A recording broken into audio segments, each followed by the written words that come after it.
Tutorial সবাইকে স্বাগত জানাই আজকের একটি নতুন ভিডিওতে।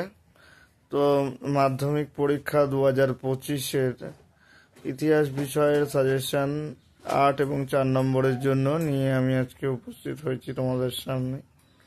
অনেক দিন ব্যক্তিগত কারণে ও বিভিন্ন কারণে ভিডিও দেওয়া হয়নি, এরপর থেকে আশা করি ভিডিও কন্টিনিউ নিয়মিতভাবে আসবে, সপ্তাহে 2-1টি ভিডিও দেওয়ার চেষ্টা করব।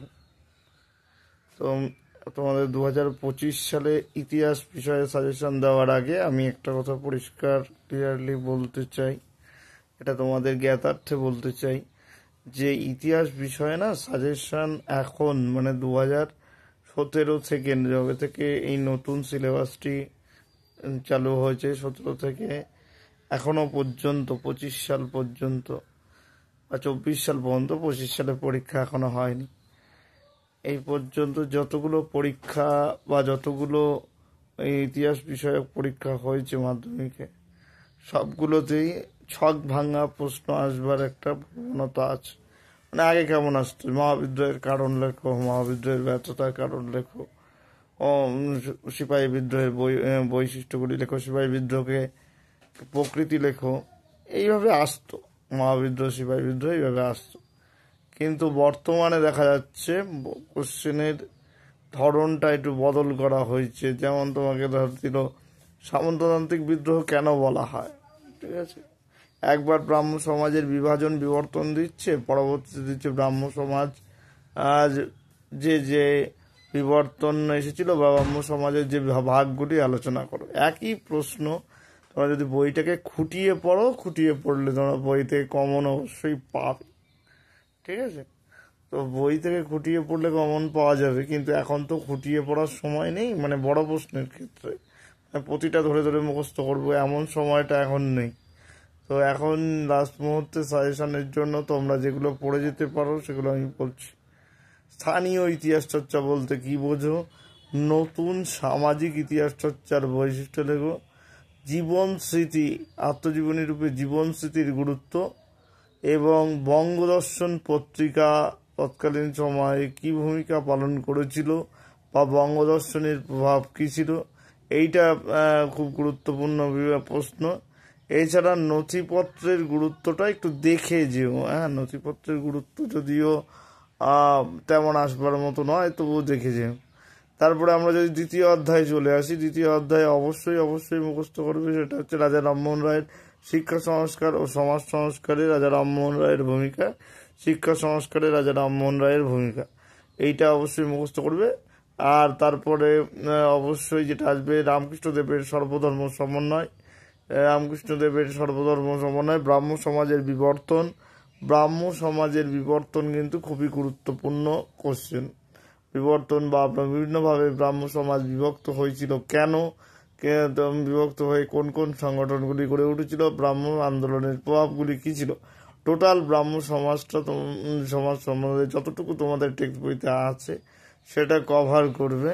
তৃতীয় অধ্যায় যদি চলে আসি, কোল বিদ্রোহের কারণ, মুন্ডা সাঁওতাল বিদ্রোহের কারণ, এছাড়া অবশ্যই যেটা পড়বে সেটা হচ্ছে চুয়ার বিদ্রোহের বৈশিষ্ট্য, চুয়ার বিদ্রোহের বৈশিষ্ট্য, ওয়াহাবি আন্দোলন বা বারাসাত বিদ্রোহ বা তিতুমিরের বিদ্রোহ, যেটাই বলো না কেন একটাই কোশ্চেন। অবশ্যই টিকা পড়বে ভিল বিদ্রোহ এবং পাবনা রায়ত লীগ বা পাবনা বিদ্রোহ বা রংপুর বিদ্রোহ টিকা পড়বে। তার সঙ্গে সঙ্গে চতুর্থ অধ্যায়ে আমরা চলে আসি।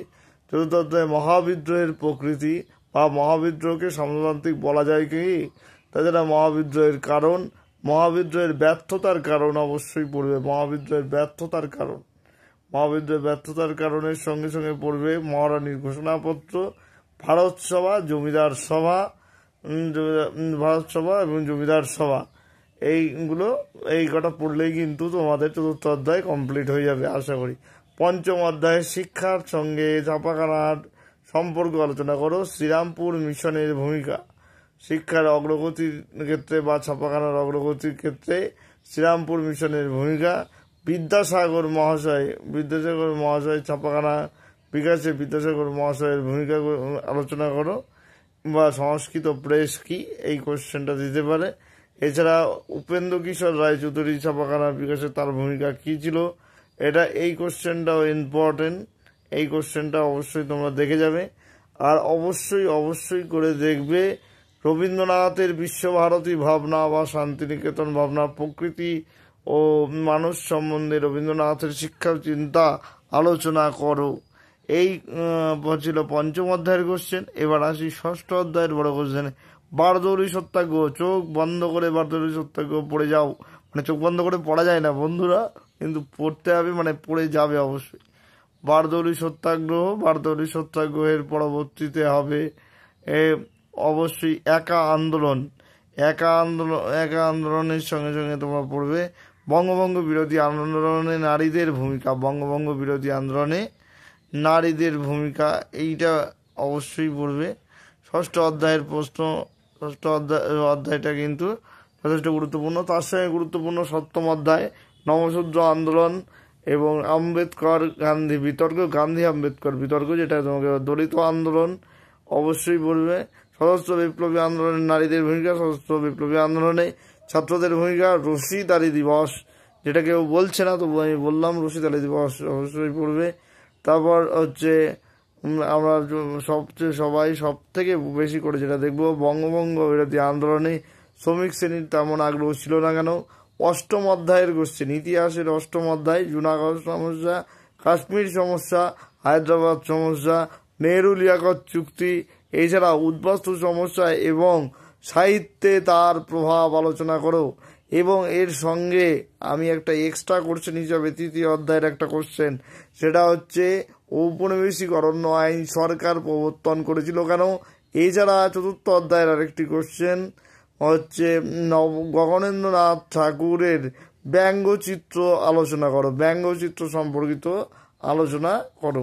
এই কটা কোশ্চেন করলে আশা করি তোমরা কমন পাবে, অবশ্যই কমন পাবে। এর মধ্যে থেকে আমি 90% শিওর কমন আসবে। তোমাদের সকলের পরীক্ষা ভালো হোক, তোমাদেরকে শুভেচ্ছা জানিয়ে। আর একটা কথা, একদম নার্ভাস হবে না, কারণ জীবনের প্রথম পরীক্ষা এটা হতে পারে, কিন্তু এটাই জীবনের সমস্ত লক্ষ্যকে স্থির করে দেবে এমনটা নয়, কিন্তু সিরিয়াস হয়ে তোমাকে পরীক্ষাটা দিতে হবে। তাই বলে নার্ভাস হয়ে নিজেকে অসুস্থ করে লাভ নেই। আর এতদিন যা পড়েছো তাই পড়ো, এই কোশ্চেনগুলো একটু দেখে যেও, এই কোশ্চেনগুলোর মধ্যে যেগুলো তৈরি আছে সেগুলো দেখে যেও, আর অবশ্যই ফলো করো Sukhen editorial. Like, comment, share, subscribe অবশ্যই করো। ভালো থেকো ততক্ষণ পর্যন্ত। তার পরবর্তী ভিডিও নিয়ে আমি খুব শীঘ্রই আসছি, ভূগোল সাজেশনের 2-1 দিনের মধ্যেই আসবো।